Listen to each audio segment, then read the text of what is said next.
What's up, guys? Henry Gracie here with Corporal Fernandez at the Arlington Police Training Academy in Arlington, Texas.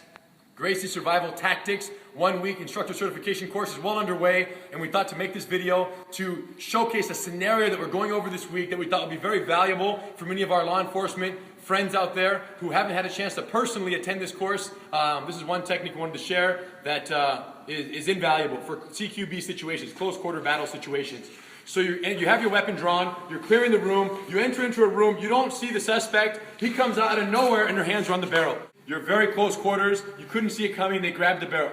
What's going to happen if I have a wall behind me or it's a very close quarter situation? I begin to disengage. Traditionally what we've seen taught, traveling around the world, talking to thousands of officers who do defensive tactics at their departments, is this idea of post, anchor the weapon down low from here, and then fire from this area where supposedly the weapon is out of reach. When we turned up the heat a little bit, we find that they're definitely going to get past his hand and get a hand on the weapon. Do you see? So as long as the barrel's exposed, this person knows their life is in danger. So they're going to do whatever they can to get on this weapon. So one technique that came through incredible collaboration with one of the thousands of officers that we worked through around the country, Craig from northwestern United States, who learned from a guy named Don Guya. A really cool technique is this technique, where basically as soon as this happens, and I disengage and I break the grip, I cover the weapon. Okay, I cover my own weapon. So now if I'm holding the barrel of my own weapon and he goes for the barrel of my own weapon, freeze, he has hands on, there's nothing to grab. Look what happens. 1, boom, 2, 3, punch protection, disengage, and shooting from here, boom. Now what's going to happen here? The weapon will malfunction because the slide won't cycle back. And you'll have to rack the weapon here to be able to shoot it again. But the idea is keeping the close quarters, as they're going for it, your elbows, because he can't grab the barrel, look how easily, boom, boom. If he punches, I can protect my face, I can step in with my elbow, I can pierce, I can disengage and shoot, even if there's a wall, grab the gun. We can do 100%, boom, boom. We can be hitting, we can be cycling, we can be hitting, protecting, all the while keeping my weapon out of his grip. In other words, I have the inside position, a principle of jiu-jitsu and a principle of CQB, close quarter battle, that is so incredible. Cover the weapon. Keep ownership of the weapon. Fire from here. Now, I know what many of you are thinking. Two things. Number one, what happens if you actually fire the weapon while holding the barrel, right?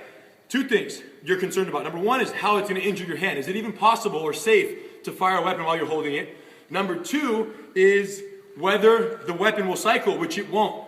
But as we know, it's all about a mitigation of risk. If you don't do this, and they get a hold of it, you're in trouble anyways. Now you're fighting for your life, the weapon's going to be used against you. You have to clear it again. Maybe the second time the knee doesn't work as well. So the idea is you want to protect your weapon. So it's either the risk of getting it taken from you or the risk of the injury to the hand. So we thought it would be interesting to verify that it is in fact safe to fire your weapon from this position here, okay, this double grip position here on the firearm. It is safe to fire the weapon from here. We did a little test, okay? Or we're going to do a little test and we're going to now show you guys how this actually works. So, friends, come on in please, let me get this stuff. This is a training firearm, so it's safe to work with. This is my headgear. I can't hear you guys anymore, but hopefully you guys can hear me. My friends Charles, Heath, boom, boom, Sean, everyone's here. You have the actual firearm, you can take this one out. Hang on to this one. Come closer please. The range is hot, the range is hot. So the same as the replica weapon I was using right now, which was a Glock 17, correct? This is our standard issued Glock 17 for the department? Correct. Good. So here, boom, 9mm? Yes. Or 40? 9.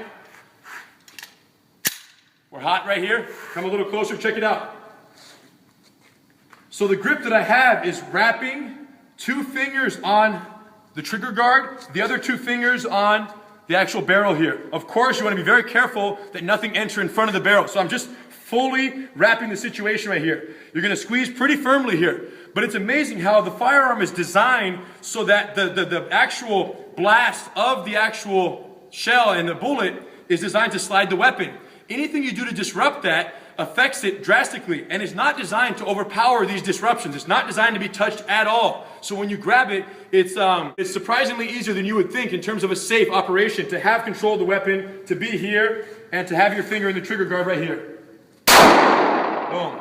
So we fired around. I use my elbow strikes. I'm moving. At this point, we're racking the weapon. turning, getting rid of the shell, coming back, and we can fire again. The whole point is you have to be able to be fire from here, be safe, and know that it's no big deal. And it's no big deal. Okay? What happens is it moves about 2 millimeters in your grip right here. If you have a solid grip, boom. Let it go, slide it, let it go, and you're back into operation from here. Moral of the story, protect the barrel. If you don't get your hand on it first, he will.